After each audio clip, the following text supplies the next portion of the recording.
Hello, and welcome to my channel. My name is Jonathan Cohn, and today I have not one, but two book reviews for you, although they tie together. One is A Dangerous Trade by Cassandra Rose Clarke. The other is Supernova by Robb Pearlman. Both of them are tie-in middle grade novels to the Prodigy series. I'm doing them together for a couple of reasons. One, these are really short books, so there's not too much to talk about with them, so I wanted to do them together. Two, these books were released on the same day. They've been marketed together, they've been paired together, and they actually kind of go quite well together, which we'll talk about in a minute, so that's why.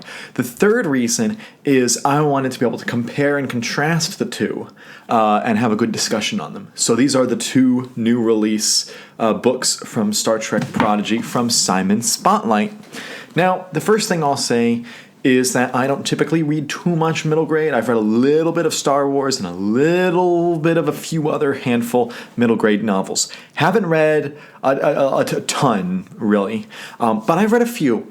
And I would say, despite my lack of depth of reading them, I thought these were pretty good books. They're on the shorter end. This book's about 139 pages in paperback, and this one's about 147, although because of the way this is structured, they're probably about the same word count-wise.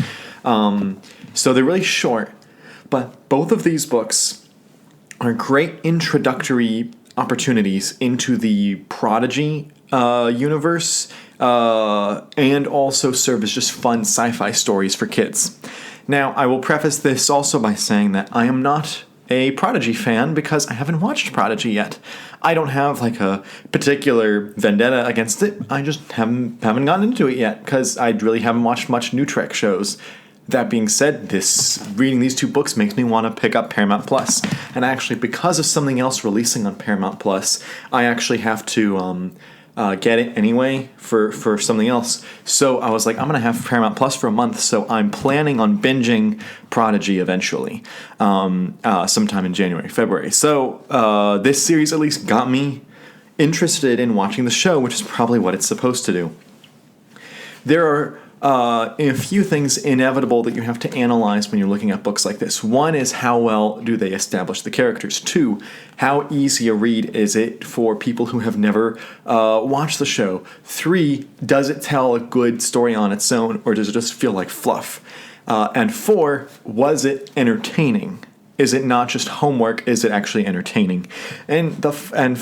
Actually, I'll add a fifth caveat, which is this suitable for kids? Because a lot of books say they're kids' books now, and they really aren't. So let's go through some of the thoughts I have on these books. First, I'll say that I was most excited because Cassandra Rose Clarke wrote a novel about a year and a half ago called Shadows Have Offended, which is a Star Trek The Next Generation novel. And I was really excited for her because we have a hard time breaking in new Star Trek authors. We have this same crop that we've used, our Dayton Wards, our John Jackson Millers, our David Max, those who are great guys, great authors. I love them. But at the same time, you have to think some of them may retire eventually. Some of them may just stop writing Star Trek, like Keith DeCandido. We need to have new blood potentially if need be. And so this is an excellent opportunity to give new Star Trek authors new opportunities. And at the same time, a book like this is really short, so you don't have to give her a huge project like a big adult novel trilogy. You're just giving her one little middle grade novel. And so I haven't read anything of hers yet, but I was familiar with her work on Shadows Have Offended. Also, I was interested with this one because Cassandra Rose Clarke also wrote the Halo Battleborn books, which are kind of YA middle grade novels in the Halo series. And the adult Halo novels are published by Gallery, which the adult Star Trek novels are published by Gallery, although they have different. The kids' books are different publishers, but still, the adult books are published by the same publisher. So it's interesting the fact that she was able to work in both universes, Halo Battleborn and now the Star Trek Prodigy series. So I was thinking, you know what? They probably trust her because she's turned in work and been reliable. Then you have Robb Pearlman, who I'll confess I knew nothing about. he hasn't really written fiction too much from what I could research. He mostly had reference guides and little kids picture books, that type of thing. Not many. I couldn't find novels necessarily, although they may be out there. I just found little chapter books. So this is a full middle grade novel from him, which it turns out I wrote my written review of this book, but it didn't click with me that this is actually an adaptation of a video game. This Prodigy Supernova video game, which is just you're getting into some bizarre territory when you have, it's not just a Star Trek novel, it's not just a Star Trek Prodigy novel, it is a Star Trek Prodigy video game Supernova novel. Like that's just a fascinating development there. But first I want to go through and talk about the books themselves, but I will say these are very accessible. If you haven't read Star Trek before, you could pick these up. If you haven't watched Prodigy like I did, like it took me about the first chapter of this book, I had to stop every couple of sentences and just think, all right, what are they telling me? Because I didn't know these characters, I didn't know this world, I didn't know this stuff. After the first chapter, I was hooked and I understood everything perfectly. And then I read this book second and everything continued to understand. And they explain everything they need to explain, and they kind of just ignore the details that are superfluous and leave it open so that if you have some more questions about the universe, the Star Trek Prodigy characters, maybe you should watch the series then. So it's a good way to get you into the TV show, probably. Then also the question is, are these for kids? And I can say confidently that there's like no language in these books, no real, nothing objectionable. There are certainly a few worldview things that are so surface level, so small, so under the radar of most readers, especially kids, that you probably are safe no matter what your beliefs really reading this. As I said, there is one thing, which I won't get into here, there is one little thing that will some parents might want to be a little reticent about. But other than that, it's like overall a very much, these books are kid accessible books. And in fact, I was talking with the English teacher at my school who teaches the age range that these books are designed for, and she was flipping through them and she's like, this is great. This is exactly the type of book we need to have at our school. I think she thinks the kids would like it. So that's like the general thoughts. Let's get into the specifics. I'll do the first book first, because that's the first one I read, and then this Supernova second. By the way, they are intended to be read, A Dangerous Trade and then Supernova. The events of this book directly lead into the events of this book. However, you could read this book, totally will be fine. You won't be lost, but you will feel a tiny bit more rewarded if you read this one first, because some of the events from the end of this book like directly tie in. But again, you can read these in whatever order you want. This book, it's a small story. The crew, part of their ship is damaged, and they have to go trade and barter for the part. Unfortunately, the deal goes awry. That's why it's called The Dangerous Trade. The deal goes awry, and bad things happen, and they have to get out of the situation. So it's a very small-scale book. So when you have a small-scale book, you have to nail everything. The character development needs to be great. The action, the story, the pacing needs to be great, especially when you have a middle grade book like this. There's no time to put in superfluous scenes. There's no time for dialogue that has nothing to do with the story. You have to be very economical in the way that you produce your book. And Cassandra Rose Clarke does that. For the most part, every single scene in this book really works to advance the story. It's about 11 chapters long, and each chapter felt like it was purposefully written, purposefully placed. The back and forth between characters, where for a middle grade book, this book is quite complex in that it has multiple points of view. The primary point of view of both books is Dal, the main character of the series, the guy in the middle. But the Gwyn, the girl in the pictures, she is like the secondary point of view character, particularly for this book, and so you have both of them present, and you get like most of it. I'd say like 70-75% of the book is from Dal's point of view, and then about 20-ish% is from Gwyn, and maybe some other characters were in there a little bit, but that's what I remember.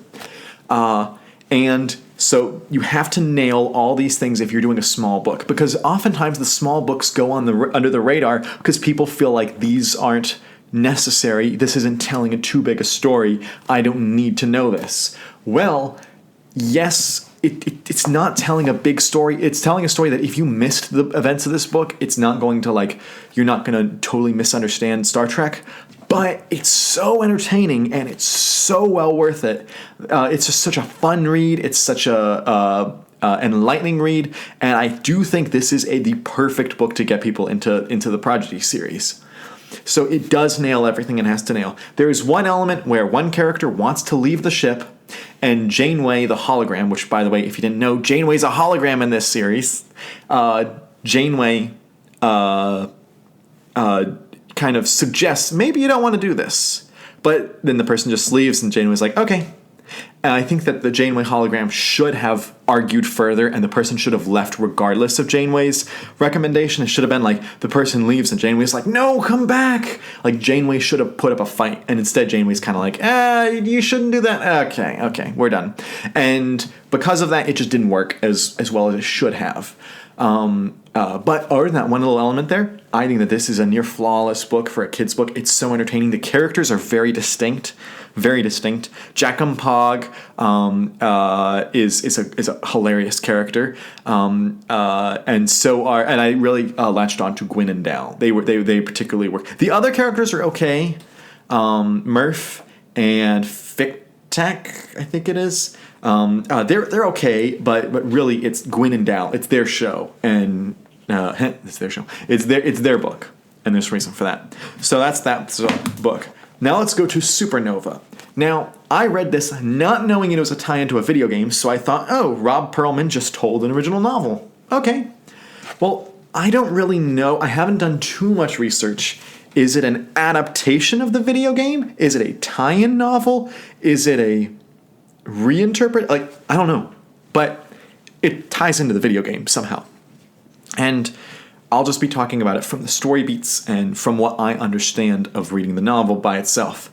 It was a lot of fun, but this is a bigger scope book. One, this book is trying to tell bigger things. The crew goes to where they believe they found a distress beacon type thing. Not a beacon, but they think that this system is in distress. So they decide, let's go see what's up. And then they realize there is a star and 3 planets, and there's things going on each planet, and they're all linked together, and the crew gets separated on all the planets, and they have to come back together and find the ship. But then also, they realize there's some bad guys there. Some bad guys that do tie into the TV show. Now, if you're like, I don't know the TV show, it's okay. It's perfectly explained. That's the genius of these two books. The explanations are perfect, succinct, and you don't need extra time. They just get it perfectly. And they're villains that tie into the TV show that show up, and they have to defeat the villains while at the same time they have to save the planets from a star going supernova, as the title would suggest. And so Gwyn gets a lot of character development despite not being a point of view character all that much. It's mostly through Dal's eyes, and then he sees Gwyn going through all this. But Gwyn has a ton of character development here, and it's done really well. But as I said, this is an ambitious book. Not only is it big in scope, there's planet stuff happening, there's the threat that planets are going to be blown up and a star going supernova and potentially people dying. That's a big threat here. Whereas this, it's just, they might lose their ship and they get stuck in a cage, perhaps. That's the scope. But when this is a bigger story, it doesn't execute everything perfectly. I think for a middle grade book, this book drags a little bit. And maybe someone else who's more of an expert in middle grade would be able to challenge me on this and say, no, actually, this works well for middle grade. But from what I've read, 20, 25 middle grade books in my life, not in my life, but as an adult. And to me, it feels like there are moments here where the characters are either exploring or walking or doing something, and it feels like that should have been somewhere else. Put that back into the action. Put that time back into the character development. Put that time into the world building or something else, or just cut it out entirely. Now, I'm not saying this is a 147 pages. I'm not saying cut this book down 50 pages. No. I'm saying maybe 10 pages could have been cut. Maybe 15. So it's not a huge deal, but I feel like the pacing does not work as well in this book as it does here. Like, as Cassandra Rose Clarke nailed everything she needed to nail, but it was a smaller scale story, so it's not going to have the impact. This is a bigger scale story, but it doesn't nail everything, so you get points for swinging and trying something big, and also for telling an entertaining story, which it is very entertaining, but you just didn't get everything perfectly. So they kind of are on a very similar level. I give the edge to this story because I think this is a more fun story. I think I had a more fun time reading this story, and I also think that this is just as a craftsmanship, I think this is how to introduce people to the universe. I think this one is like just behind it though. So like it's hard ranking them or giving too much about a rating review. If I have to give a rating, I'd give this a 9 out of 10 and this like an 8 or 8.5 out of 10. Like they're really close together. I do think they're worth it. I hope a lot more people will buy the books and read them and take the opportunity. If you're, by the way, I talked about people who've never read Prodigy. If you are a huge Star Trek nerd, boy, are you going to get so much out of this. Like, that's the reason I picked him up, is I'm a big Star Trek fan, particularly of Next Generation and Voyager, and to some extent DS9 and the original movies. But Next Gen and Voyager are my two wheelhouses. And there are references, a plethora in here. Again, there's a Janeway hologram in here that's guiding the ship. That's pretty cool. But also, there are references. There is a hilarious Voyager reference that is a one-sentence, blink and you miss it type thing, where Janeway says, "Let me remind you about, or remind me to tell you about so-and-so." I won't spoil who that so-and-so is, but she says that, and I was like, that's hilarious. That it was perfectly timed in the book. That one was found in Supernova. There's also references to the original series, I think in both books, in such a way where they reference a character or they reference an event, but so offhandedly that you're like, oh, I see what you're doing there. Like, it was very clever. And I will say that A Dangerous Trade really reminded me of the Phantom Menace movie, you know, because in Phantom Menace, they get trapped on Tatooine, they have to change their part, and they end up having to go do a deal for it, and the deal goes awry. That's a very sci-fi thing to do. It's a very storytelling thing to do. You have to go fix your transport, and something goes awry when you try to do the deal. But it reminded me a little bit of Phantom Menace, but very surface level. But I really enjoyed these books, and I don't think there's going to be a lot of online discourse for these because they're middle grade, and so they're not going to produce like fans like me talking about them. And I also think that these are books that just, I think most people aren't going to enjoy them like I did. I think that a lot of people are going to struggle with these. They're going to want more. And I'm one of those that I would prefer us to get more Star Trek adult novels. We should be doing, with how many Star Trek series are currently in development, not just including old series, but just from the new series, there should be a new Star Trek adult novel every single month. They have enough material that they could do from one series or one franchise within Star Trek, Prodigy, Next Generation, Voyager, original series, Enterprise. They could do one novel from every series a month, so do 12 books a year, and I think they would be successful and the fans would love it. They, for some reason, dropped to doing 2, 3, or 4 books a year, which is just drying up the fan base. The fan base is abandoning it. The discussions are not being had online. Everyone is moving away from talking about Star Trek in the literary scope because there's nothing to talk about new. We have to go to old books. That's the reason. For the last year, almost all of my Star Trek videos, except for 2, were old book reviews because there was nothing new coming out. And so I would prefer us to get more adult novels. I also understand on the flip side that Star Trek has to evolve and that they need to go where the publishing is. And if they feel that they're not going to be profitable doing 12 books, adult novels a year, maybe doing 4 adult novels and maybe doing 3 middle grades and maybe a YA, that's a better direction for them to go. If that's where they believe that the financials are, I understand that, and I can get behind it, although I disagree. I don't like it. The fan in me disagrees with it.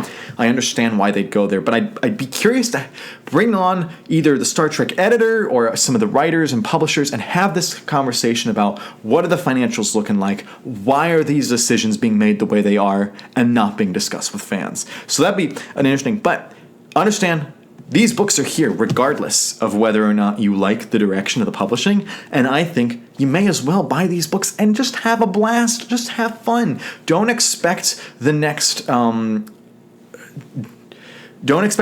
Dune, or don't expect the next To Kill a Mockingbird from these books. These are not going to be spectacular, like books that are going to be remembered by history, but I think they're a lot of fun, and I think that they're worth it to the Star Trek fan.